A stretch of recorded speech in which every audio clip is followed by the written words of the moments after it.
Assalamu alaikum, subscribers, Nazreen. And today we have a lot of information, which is detailed reports, narratives which you don't find in the normal media. So we will do that. However, just to give you an overview, what we'll answer these questions. Okay, what will the Afghan Taliban and TTP do next? Will the Afghan Taliban or Taliban attacks stop? What can Pakistan do? Or what will it do? Okay. Will India attack to support Afghanistan? Can it do it now or will it wait? What will China do? What is China's role in it? It's becoming very, very clear. And to mix all this thing up, will Israel and US attack Iran? We will also answer the question. And in the background, of course, there's Ukraine going on. I think it's going to the drop scene. Anyway, so we will go to the next step. What Pakistan viewpoint is that the Afghan regime is a threat to the world and the region. ISPR basically said Pakistan issue is the regime, Taliban regime, which is not representative of Afghanistan and not the Afghan people. So apparently Pakistan is now defining its target and very well target identified. It is the Afghan Taliban regime. Their narrative that all these TTP Pakistanis are guests, Pakistan is saying, what guests? They come around, they are guests over there, and they come around with Kalashnikovs and rocket launchers and kill our people. So that's not a guest. If they are Pakistanis, hand them over. Okay. Pakistan is looking at a regional response. I'd like to remind you here, about a month ago, the CENTCOM chief came in with a whole bunch of Central Asian states, and I will try and get you there on, show you who they were. The ones in green here, all of them came, and even Turkmenistan has come together. They're fed up with terrorism coming from Afghanistan, and we'll define you more recently because of the Afghan attacks from Afghan soil on Tajikistan, killing Chinese, on a guy going berserk in, not berserk, he probably came over there and shot two people, two American US forces people in near the White House. So these guys are kind of pretty characters acting a lot differently. Okay. Now, what action will Pakistan do? I think Americans, Chinese, and the rest will move to remove this regime. And for this, we need also cooperation from Turkey. Turkey has extensive influence over the Tajik and non-Pashtun crowd. Now, just to remind you again, 42 million of the Afghanis, only 16 are Pashtuns, Afghans. And the present regime is from this minority. The rest of those guys, like Rashid Dostum and Ahmad Shah Massoud crowd and the Tajik crowd, the Uzbek crowd, they are the rest of the 40 million. I mean, they are almost 20 to 25 million of those people are there. Anyway, so Turkey has to come to the party, and so far, Pakistan has got a whole host of options there. And ultimately, this regime has to be removed. Now, I try to give you the level in case we don't act against these guys. ISPR said we did 67,023 intelligence-based operations, IBOs, averaging more than 203 operations daily. It's not a joke. and Balochistan having the highest number of 53,000, followed by KPK of about 12,000. People are so fed up with these guys. Now, US has decided completely to look at put a stop to all the visas from Afghanistan, anybody holding that passport. And in addition, US is going across 19 countries and looking at the green cards issued to those people, and they're going to probably deny them. These characters sitting over there, over the state of Afghanistan and acting like non-state actors, I think this joke has got to come down. Now, some of the things which people have asked me, what happened in this Tajikistan thing where 3 Chinese were killed? I have a report on it, and I would like you to listen to it. The security officials expressed that it is the India's research and analysis wing is funding the proxy attacks on Chinese nationals in Tajikistan, of course, as well as in Pakistan, in Balochistan, in Tajik and KPK. But especially they are now targeting Chinese national in Tajikistan as retaliation for New Delhi's forced withdrawal from a strategic air base in Tajikistan. Now, Indians remember it was not just Chinese who had them kicked out of Pakistan. It was also Russia didn't want them there either. So I think they're going to be mad also. Send a few terrorists toward the Chinese, Russians also.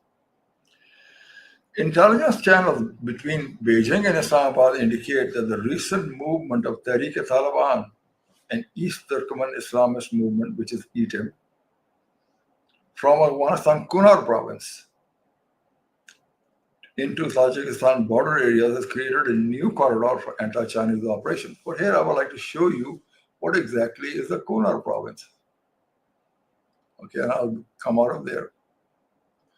Kunar is up here, and they moved it close to Tajikistan.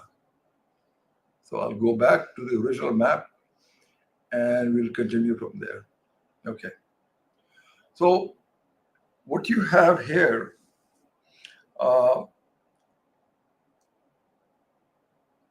the RAW has created a new corridor for anti-Chinese operations. Okay. In the security establishment, also saying that the timing of the attacks on Chinese engineers coincides suspiciously with India's lingering resentment over losing access to the Ani air base, which had provided Delhi with a listing post over China and Pakistan. It is obvious that Delhi is going to try and disrupt the Beijing's expanding footprint in Central Asia, particularly gold mining ventures in northern Afghanistan and infrastructure projects under Belt and Road Initiative, which is commonly called in Pakistan as CPAC. Now, here's the interesting part. Reports reaching Islamabad and Beijing show Indian intelligence has been smuggling disassembled combat drones through trade channels into Afghanistan, with some units allegedly actually reaching TTP and ETIM fighters who share operational overlap in the Badakhshan, Gorno-Badakhshan region. And of course, in Banu, we discussed last time extensive drone attacks on Pakistani security forces. So now we know who's behind it. Now, we can sit back and get clobbered, or we have to get proactive and go after the source. Another interesting point, I'd like to bring it up for your notice, is the fighting between TTP and TTA. The Haqqani network commander was assassinated in Pakistan. He comes from the Ashik Khushhali group, and it eliminates a Creed defector in Mir Ali market. Commander Anis, who was killed, was senior operative of the Haqqani network, Malang Torkhal faction, a native of Khushhali village. He was shot dead on Thursday in a targeted attack in Mir Ali Bazar, North Waziristan. Now, the only way to deal with it is go across the border. The killing was executed by gunmen belonging to Ashaq Khushari Group, an armed outfit linked to Taliban, Pakistan's Jaish-e-Mukti Karwan. Now these characters keep multiplying. All right. Local sources confirmed Nice, who once fought alongside TTP, had switched allegiance to Haqqani network, a move that apparently made him high-value target for his former comrades. And assailants opened fire in broad daylight and escaped before anybody could do anything about it. Now we'll come back to Afghanistan a little bit, but I'd like to bring you up to speed. In Ukraine, Putin has made it absolutely clear that the Donbass has to be handed over to Russia before he agrees on any ceasefire. Of course, no NATO, and they have to be cut to size. Now I'd like to bring something to you before I go back to the Afghanistan issue. China dusted off the UN Charter written after World War II and took out and shared with Japan an uncomfortable truth.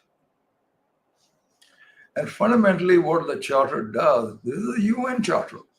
It is still in effect under the UN Charter, what I'm going to say, but it's going to surprise you, all of you. Now, what I'm going to say, try and get your head around it. It's extremely important. A few days ago, China quietly reminded Japan of this reality by citing, I repeat, this is the UN articles. Article 53, 77, and 107 of the United Nations Charter. These provisions, written into the document in 1945 and have remained unchanged since, give the victors of World War II, which China was one of them, the right to take unilateral military measures against former enemy states should those states ever return to aggressive policies. Now, with Japan's saying we're going to go help Taiwan and this and that, China's saying we will come for you. So it's not going to be you coming to help them, it's going to be we coming for you. And we may even do it before. It is not the action, the UN Charter says, it is the policy. If they adopt an aggressive policy, China has the right under the United Nations to invade and attack Japan. I again repeat, the Articles 53, 77, and 107 United States Charter gave the victors of Second World War the right to take unilateral measures against former enemy states should they ever return to the aggressive policy. Now, in theory, the UN Charter still permits China to act militarily against Japan, Russia, against Germany under conditions, which is they are pursuing aggressive policy.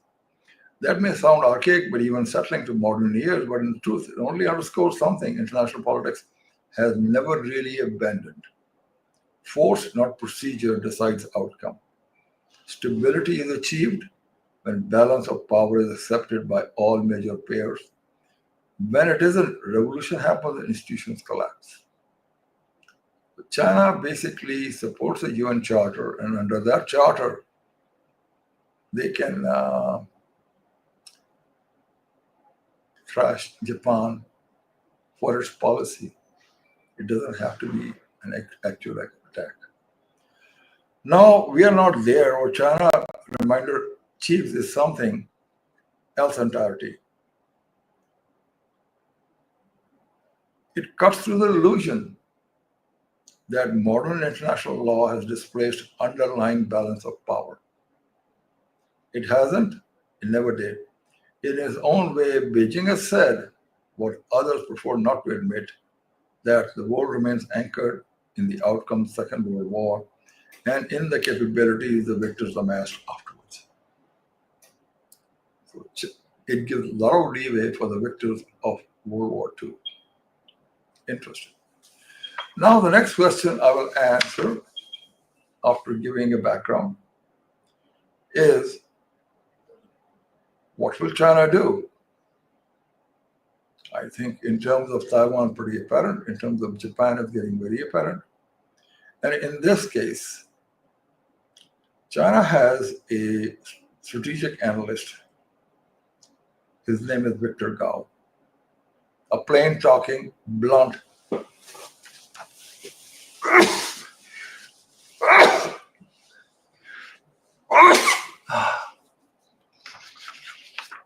individual who basically has said this. When he says China vows, China itself vows military and tech support to Pakistan. The Chinese analyst declared Beijing full commitment to Pakistan's territorial integrity and sovereignty. The prominent Chinese strategic analyst has publicly declared that China will never hesitate to provide Pakistan with the most advanced hardware and cutting-edge software technology whenever required. I'd like to remind you guys, that is a J-35 stealth jet. That is a KJ-500, the advanced AWAC. It can lock into hundreds of targets, almost 1,000 kilometers away, 2,000, 3,000 kilometers away. This is the HQ-19, which is more advanced than the THAAD, American THAAD, and it can take down mid-flight ICBMs and cruise missiles and even hypersonic missiles. This is the HQ-29, which can take out satellites, and it can take out Agni soon after launch. The HP-3000, which is the drone killer by mass, the Chinese hardware. So you're looking at an array of weaponry being transferred to Pakistan. And rightfully so, our military boys try not to let the Indians know. The shock and awe of surprise will be awesome this time. While speaking at the International Security Forum, Victor Gao, the Vice President and Center of China Globalization, emphasized China remains fully committed to ensuring Pakistan's geographical unity and territorial integrity under all circumstances. Under all circumstances. Some say, oh, you're making China mad by talking to the Americans. China says, under all circumstances. Now let's put it to bed and get these media warriors back to where they belong.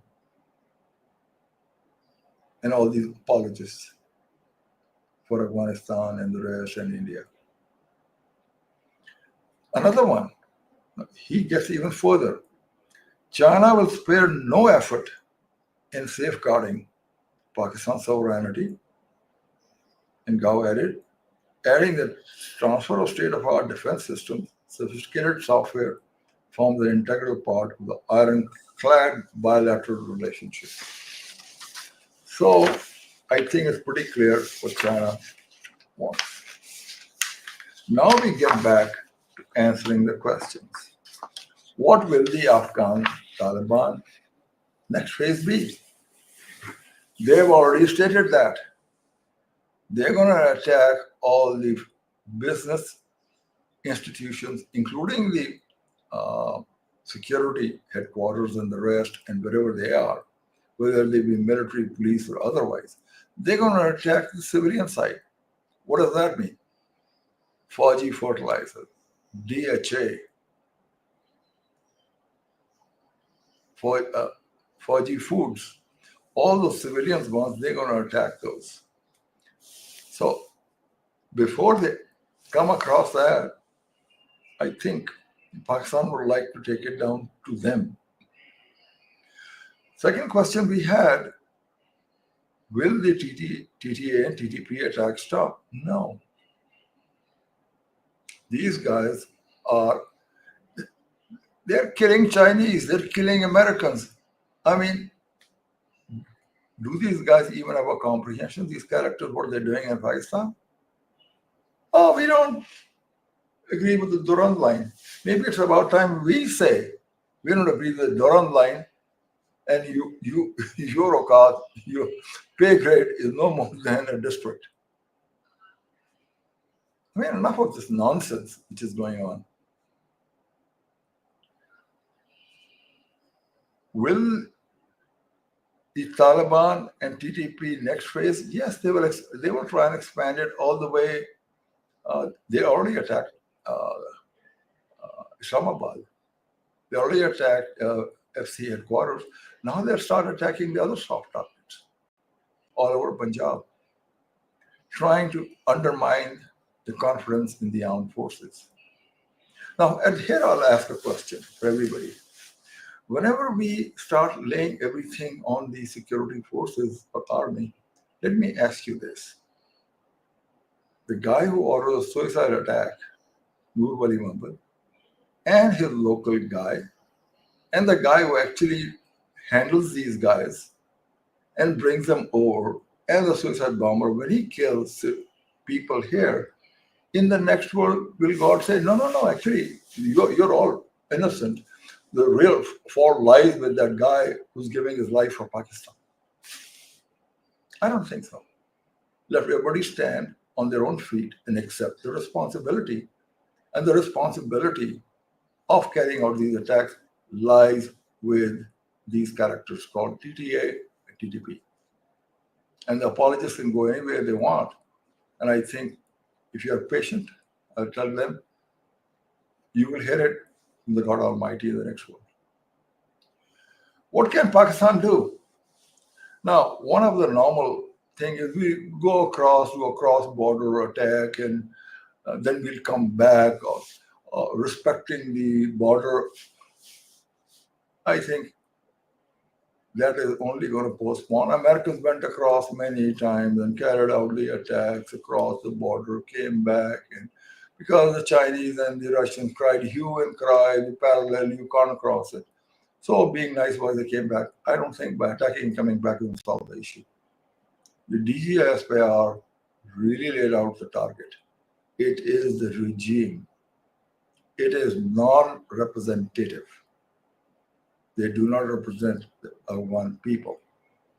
And Pakistan considers them to be the problem and target. Now another question comes up here. Okay, if we go for these guys, will India attack? And then there is common wisdom. Oh my God, we can't fight on two fronts. All right, that's it. Now let's analyze when India can attack. India will attack after its delivery of about $50 billion of weapons, which are going to start coming in around end of March, beginning April. So they're not attacking anytime soon. So I'm skirting the issue of two-front war. If we handle the Afghan issue and these characters before that, then there's no question of a two-front war. Now, will India attack us? Damn right. They are humiliated. They want to get revenge. They are geopolitically cut so much down, people don't take them seriously anymore. They don't like that.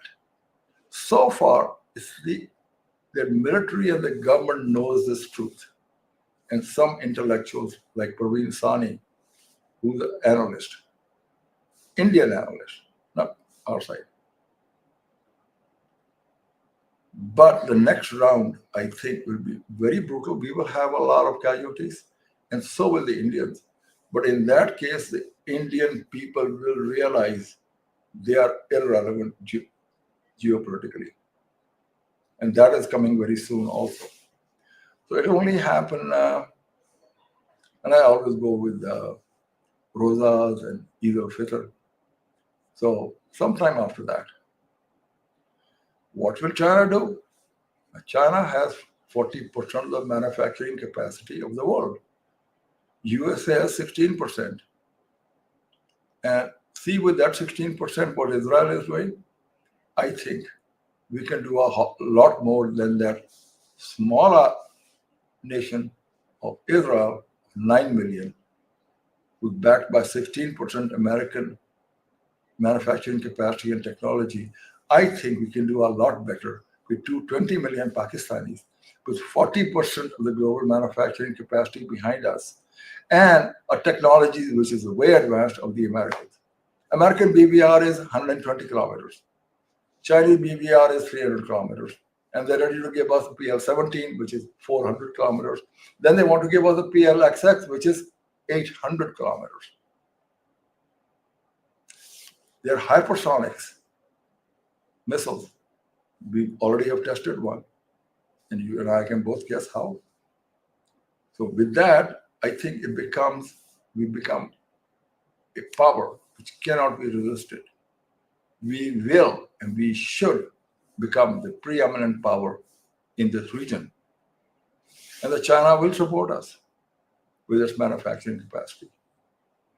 Lastly, will Israel and America attack Iran? As long as they say they will enrich and they have the 400 kilograms of enriched uranium up to 60%, yes, they will. The Iranians also boasted it was actually 450. And then they did about terms said, we don't know where that is. And Mossad said, we know where that is. Don't worry. Then we turned around, they said, Iranians said they got ICBMs. That is a very big red line. So those guys are coming from them.